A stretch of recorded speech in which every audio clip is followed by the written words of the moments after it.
पिछली कड़ी में आपने सुना माँ ब्रह्मचारिणी की तपस्या की कथा, लेकिन आज मिलिए माँ चंद्रघंटा के उस रूप से जहाँ साधना बदलती है शक्ति में।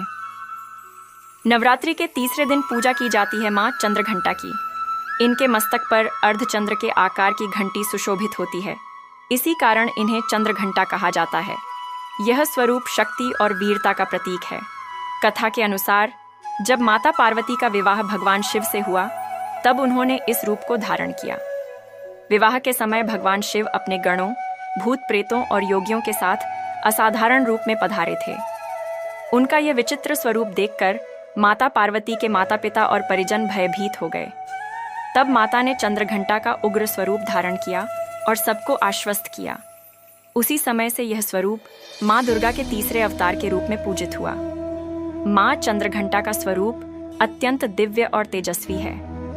इनके पास 10 भुजाएं हैं, जिनमें शस्त्र और कमल धारण किए हैं। ये सिंह पर सवार रहती हैं। उनका यह रूप दुष्टों के लिए भयावह, परंतु भक्तों के लिए करुणामयी है।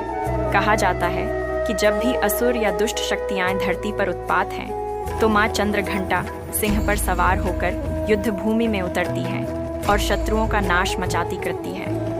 उनकी घंटी की ध्वनि मात्र से ही दानव भयभीत होकर भाग जाते हैं। नवरात्रि के तीसरे दिन भक्त माता चंद्रघंटा की पूजा करते हैं। इस दिन पूजा में सुनहरे या पीले रंग का विशेष महत्व माना जाता है।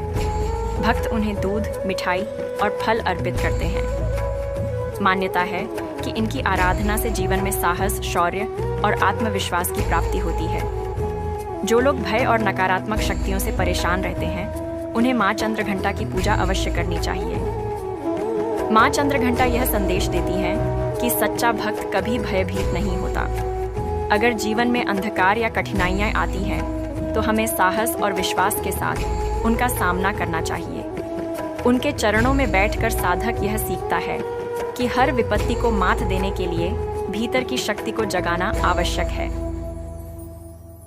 माँ चंद्रघंटा का यह अद्भुत रूप हमें साहस और वीरता देता है। लेकिन क्या आप जानते हैं कि चौथे दिन माँ अपने एक ऐसे स्वरूप में प्रकट होती हैं जिनकी मुस्कान से संपूर्ण ब्रह्मांड की रचना होती है। अगली कड़ी में जानिए माँ कुष्मांडा की दिव्य कथा।